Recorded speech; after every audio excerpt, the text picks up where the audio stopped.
Hey, thanks for checking out these at-home Primal Circuits. I think this is a great way to get moving. It's a nice, easy circuit. There's absolutely no equipment needed for this 20-minute workout. It's actually, in both cases here, it's 2 groups of 10 minutes. You just set a clock for 10 minutes, and as long as you can remember 3 exercises, you will be good to go for those 10 minutes. The goal is to move fluidly, smoothly through those 10 minutes. Your goal is not to pound these out, like get as many as you possibly can in, but movement quality is the goal here. So you want to feel fluid, you want to feel smooth with the movements, you want to get better at the movements as you go along.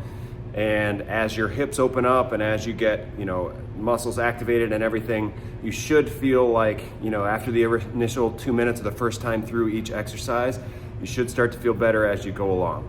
So set that timer for 2 minutes. You've got set that timer for 10 minutes.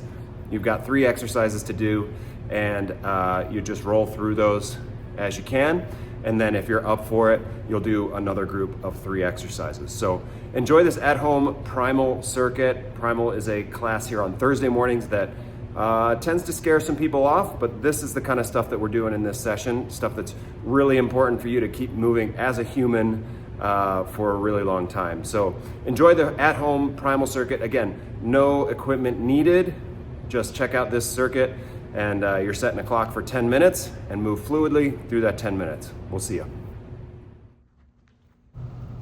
All right, so for this first 3 exercises here, first one is gonna be the tripod get up. So at one point, you'll have 2 feet and 1 hand on the floor, right there. That's what we call the tripod, part of the tripod get up.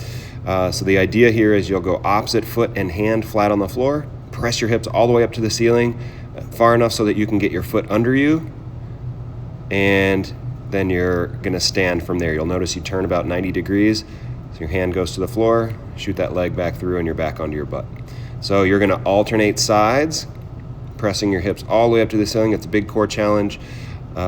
Good for your shoulders also. You're gonna do 5 each side.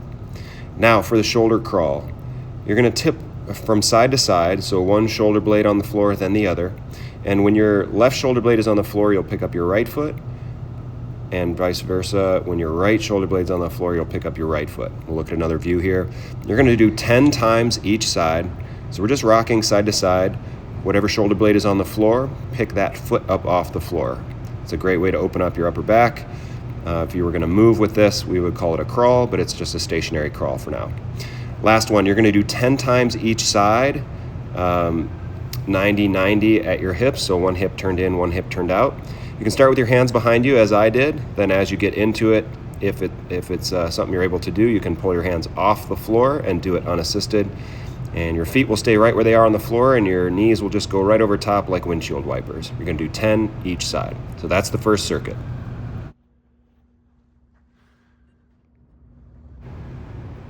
And for the second circuit here, you're gonna put 10 more minutes on the clock, and we'll start off with a half kneeling lunge. So you're on one knee, take a big step forward, and then you're gonna rock your body forward. Should feel like a hip flexor stretch, maybe the inside of your thigh.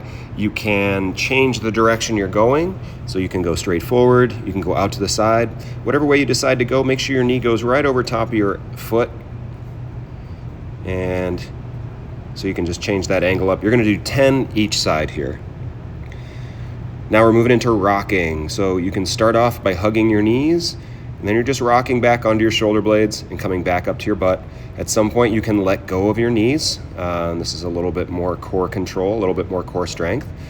If you feel like you can let go of your knees, let go of your knees. One other game you can play here is when you rock up, try to stop yourself balancing on your butt rather than putting your feet to the floor. So you're gonna rock 10 times.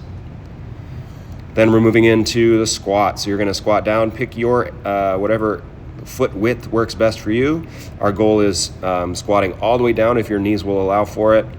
But really what we want is a nice bit of mobility out of the squat. You can prop your heels up if you're not able to get all the way down. You're gonna sit in the bottom of that squat for a second, use your knees or elbows to pry your knees apart, and you're gonna do 10 of those squats to finish up this circuit.